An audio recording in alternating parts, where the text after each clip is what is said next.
Hi, I'm Coach Corey Wayne, and this is my video coaching newsletter. And the topic of this newsletter is going to be fearing she'll forget you.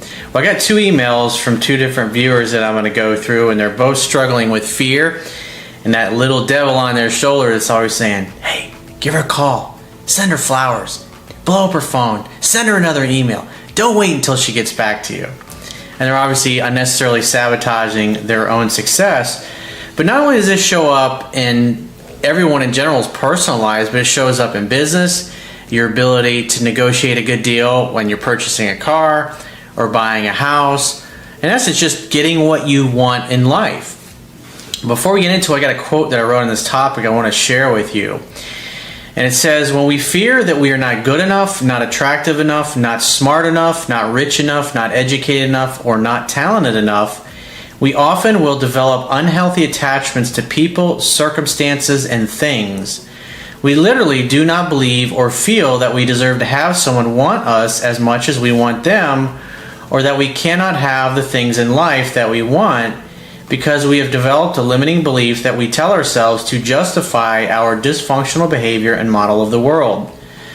Subconsciously, we develop unhealthy belief systems that justify whatever it is that we feel we are lacking in life. Then, when we encounter people and circumstances that are a match and justify that false and limiting belief, we hold on to them trying to force things because they are aligned with our belief system. The only way to overcome unhealthy attachments is to let go of them and dare others and circumstances to let us go. If they let us go, then guess what? It was not meant to be. The right people and circumstances will effortlessly fill the spaces that you have created in your own life for them. The wrong ones will be full of effort, frustration, and difficulty and never stick around long term. Things that dissolve in your life dissolve because they are not aligned with your destiny. So let's go ahead and jump into the first guy's email. He says, hey coach, thanks for all your amazing videos and your brilliant ebook. You're doing men a tremendous service, and I look forward to a possible video coaching session in the future. He says, and to everyone who you share this with, the proof is in the pudding. That's why I say all the time, it really doesn't matter how successful I've been and all the great experience.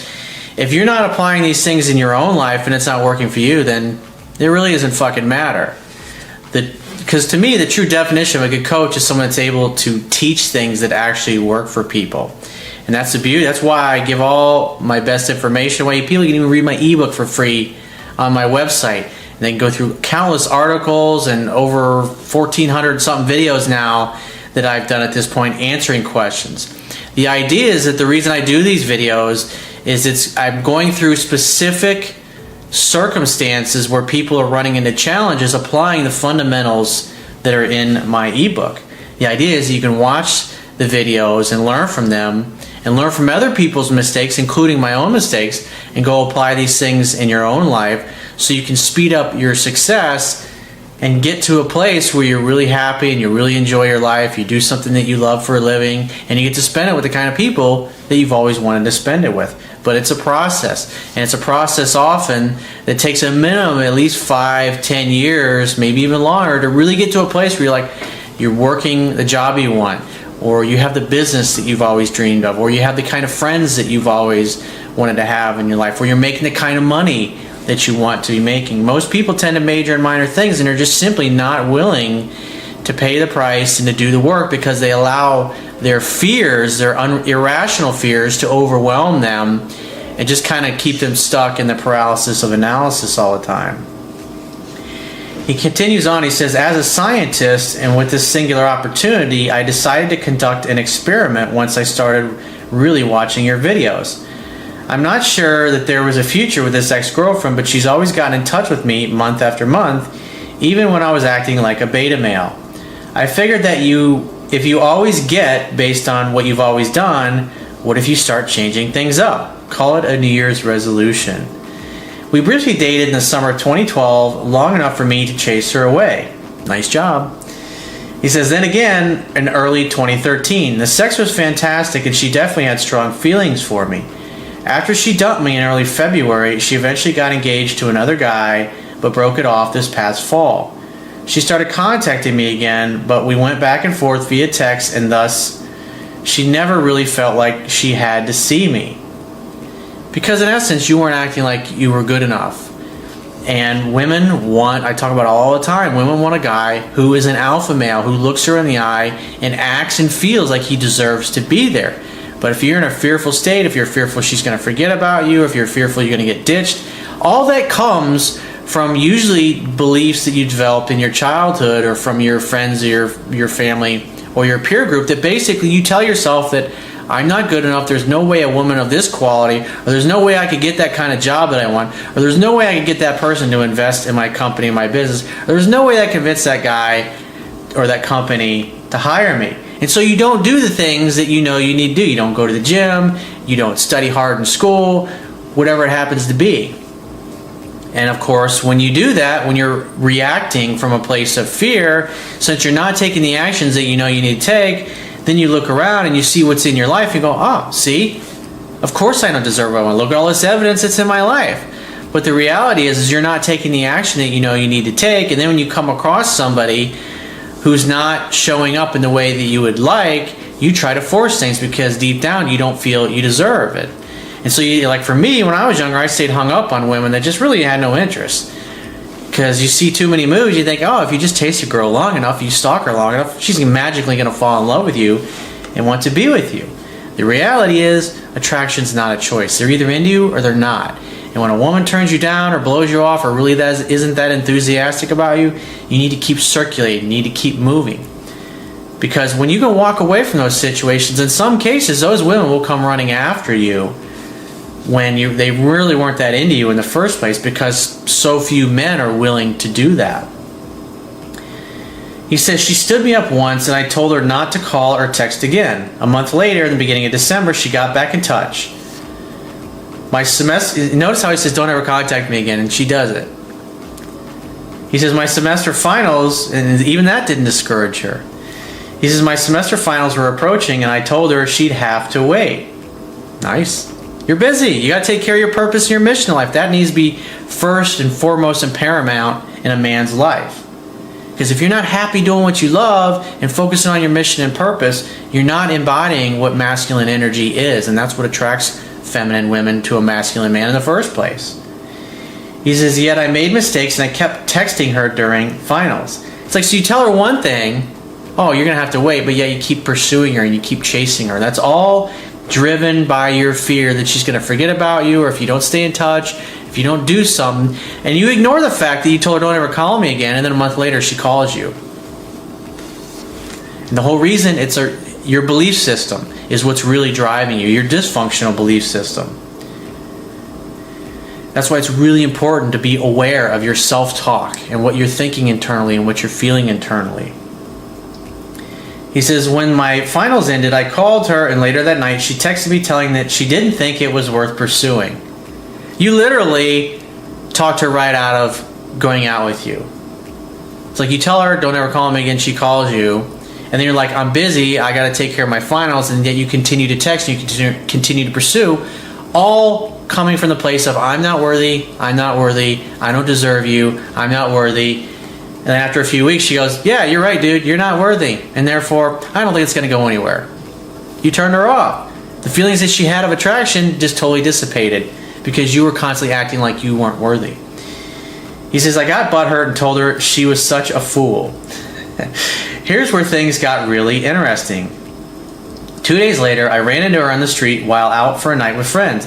I set up a date for the day after Christmas, and she even texted me later that night telling me I looked good, i.e., I find you very attractive. In that moment. It only applies in that moment when she says that. See, guys will latch onto that, and 3 months later she's like, hey, she said I look good, but yet she won't ever make a date with me. And I keep calling her constantly, and she says no, even though she told me I was good looking. So what most guys do, they talk women right out of it.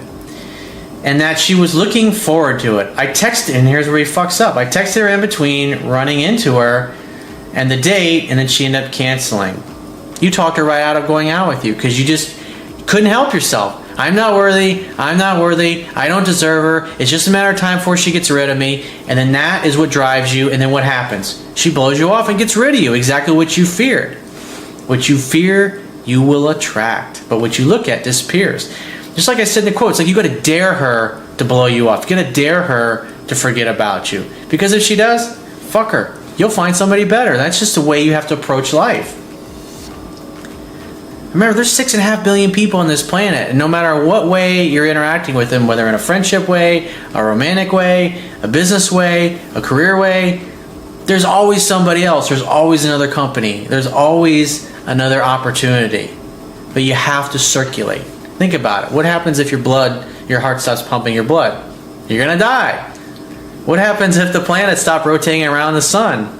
That would probably be really bad. He says she claimed that she was heading home to California earlier than her original flight and apologized. Oh, she's just so sorry she's not going to get to spend time with you. You basically convinced her that you weren't worthy of her time, and therefore she agreed with you. He says, I decided that rather than to remain silent or do a takeaway like I've always done, I came up with something extremely high value that I was going to be doing the next day. Approval-seeking behavior. You're trying to prove yourself to her. Hey, look what you missed out on. I wouldn't have done anything. I was just like, hey, well, give me a call when you get back in time. We'll plan something then. And then you got to walk at that point. But it's like his mind he's still being driven by his fears. And told her that if it works out, it's because I had extremely high value thing. Oh, let me back up here. He says, I came up with something extremely high value that I was going to be doing the next day if we hadn't gone out, and told her that if it works out, because I had that extremely high value thing coming up anyway. She ate it up and told me she was bummed about the date and would contact me when she was back in town in January. When a woman says that, you must let her do that. You have to give her the space. But if you're in a fearful state, what happens? You wait a few days, you wait a week or so. I haven't heard from her. I got to do something. And then you reach out and you pursue and you just push her away. He says, last year at New Year's, I texted her at midnight. So you couldn't wait till the new year. It's like, come on, man. Seriously, dude. She responded immediately by texting from her family's trip. I texted her again on January 4th, and we went back and forth, me asking her questions. Oh, so this is actually last year's at New Year's. He says, I repeated every few days. When she was back in town, she scheduled a date. We went out, had fun, and ended up back at my place for sex. We only saw each other for a few weeks because I'm sure I over-pursued her, but I can't remember the play-by-play. Hey, well, at least you got laid, dude. But the bottom line is you still drove her away. And this is a pattern. This is a pattern that you have to break. And I went through it. I wrote about it in my book. And it was a motherfucker. And any guy that's going through it now, if I can do it, you can do it. And if you really want to get this part of your life on autopilot, you have to get to the place where you just let it go. It's like hitting the tennis ball over the net. You hit it over and you got to wait for it to get hit back. You can't run around to the other side of the net and hit it back over to yourself. He says, I know I double and triple texted a lot. This year at New Year's, I was silent. Nice. Okay, so you did do the right thing. On January 7th, she texted me saying she was thinking about me, hope I had a great New Year's, and to say hello. Well, when that happens, you should assume that she wants to see you and make a date. Hey, great to hear from you. I'd love to see you. When are you free to get together? He says, I reciprocated and told her to let me know when she was back in town. Good job. She couldn't wait, and 3 days later, she told me to let me know. She later told me and let me know her availability for this past weekend to catch up and have a drink, which was Martin Luther King Day weekend. I told her on Friday, grab a bottle of wine and head over to my place and we'll make dinner and catch up. Where have I heard that? I know I've heard that somewhere. There's this dude, Corey Wayne, on the internet that says that quite often. Must be where he got that from. She agreed and I was silent until Thursday and I confirmed. If you set a definite date, dude, why are you confirming? Great, I'll see you then. And that's it. You don't need to call and confirm her. Never fucking do that. That is weak. If a woman won't make a date and she asks you to call and verify it later on, just say, well, if you're not sure, then why don't you get in touch with me when you know your schedule and when you know you're definitely available, we'll plan something then. I don't want to commit to a maybe date. That communicates that your time is valuable and that you got other things going on and you got other opportunities. It puts her in a place of fearing that you'll forget about her. Therefore, oh, it's okay, Thursday, I'll definitely be there.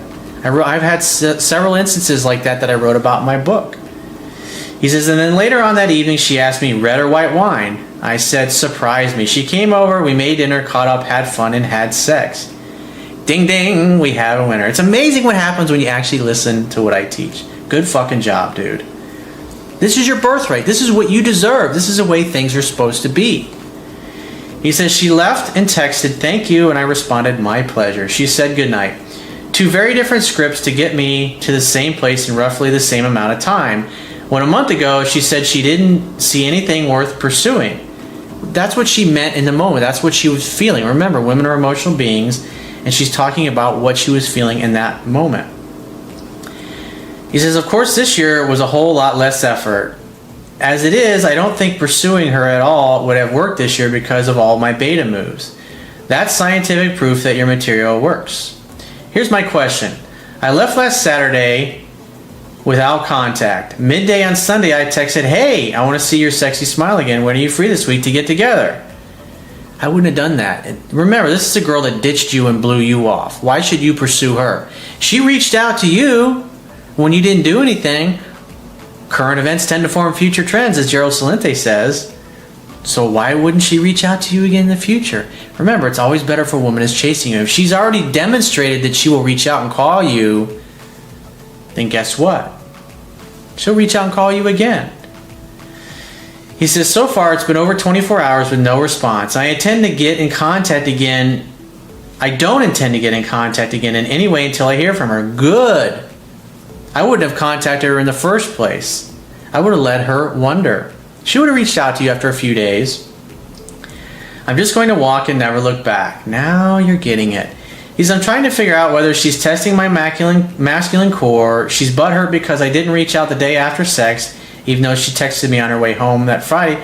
No, the reason being is that you reached out to her and contacted her a day or two later instead of waiting for those feelings to develop within her so she'd reach out to you. He says, I thought I was a good place to cut off after responding, or she's genuinely not interested in anything else. Where you screwed up was reaching out to her 2 days later and trying to plan another date. Because in this particular case, if it was a new woman that you just started dating, that would be fine. But in this particular case, this is a girl that blew you off. You don't chase after a woman that blows you off and treats you like trash. And so in this particular case, since she's already demonstrated that she'll reach out when she hasn't heard from you, you got to give her that space. And if she's reaching out, guess what? She really wants to see you. And it's going to be even easier when you do that because she's wanting to be with you. It's literally like her opening the door and you just having to walk through it. He says, from this girl's pattern, if there were anything final she were going to say to me, she'd definitely say it to me rather than drop off the face of the earth. And she's always kept lines of communication open. Great, then let her do that. I also think that maybe now that I've reached out after the date, she feels a little more self-assured, like she can take her time to respond. Yep. And lean back and knows more where she stands with me. How long does it typically take? Flip a fucking coin, dude. Every woman's different. And it really depends upon how much you've over-pursued. But usually it takes about, max, it'll take about 2 weeks. But there could be another guy in her life that she's seeing. You just really never fucking know. So here's an update that he sent me after he sent this first email. He says, let me add that she did get in touch with her availability after 30 hours. So she waited basically a day and a half. That's good. A lot of women will do that. And that's why you got to fucking bite your tongue, bite your nails, whatever you got to do. He says, I set a date after an hour. Then she asked, will you please permit me to be a bit blunt with you? I respond, of course. I want to hear everything you want to say. If something's bothering you, why don't we talk about it in person on Thursday on our date? Or you're welcome to call and talk to me about it. So she lets it go overnight, and then this morning she says, yes, we'll talk in person. It's nothing too important. I did realize, looking at my schedule, I had plans Thursday and forgot about it. I will text you ASAP when I know I am actually free. So you make a date, and then within 24 hours, she's telling, darn it, something came up that I forgot about. And she's doing this on purpose. I promise you she's doing this on purpose because she's trying to see if you're going to get angry or you're going to get butthurt, and if you're going to go back to the same old weak, needy guy that you were before. He says, amazing how these plans creep up. My response was to neutralize her and take the wind out of her sails. Thanks for letting me know. Well, I'd love to see you when you're free. So yeah, check your schedule and get back to me. Have a great week. Perfect. Good fucking job. That's the appropriate response. He says, it's like I don't give into her games about plans, so she starts to try to create drama or seek attention with this bluntness thing. All it really is she's just testing you to see if she can jerk you around, if it's going to move you off center. And then here, you hit the ball back over, and you're like, get in touch when you know your schedule, and that's it. So when she gets in touch, make her wait 4 or 5 days or maybe a week before you actually have time. And then plan the date, and then get off the phone. So overall, you did pretty well this time around. So let's get in the second email. This guy says, hey Corey, I'm from a shithole, and I'm calling or getting in touch with you from a shithole in East Africa. I'd like to thank you for keeping me sane in a pretty dangerous place for the past 6 weeks. A very good insight. I'm 32, I live in London, and I work in very dangerous places overseas for 2 months and away 2 months and 4 weeks at home. So you're away for 2 months and then you're home for 4 weeks. So he says, I'm a good-looking, well-built, 6'4" ex-paratrooper. Never had a problem catching a girl's eye. I've been very picky, and I've never met one that I like, but dated a few. Just over a year ago in Afghanistan, I met a girl on Match.com. So you're probably working in private security after you got out of the military. Thank you for your service. Even though you're from a different country, your country is built on the backs of men like you.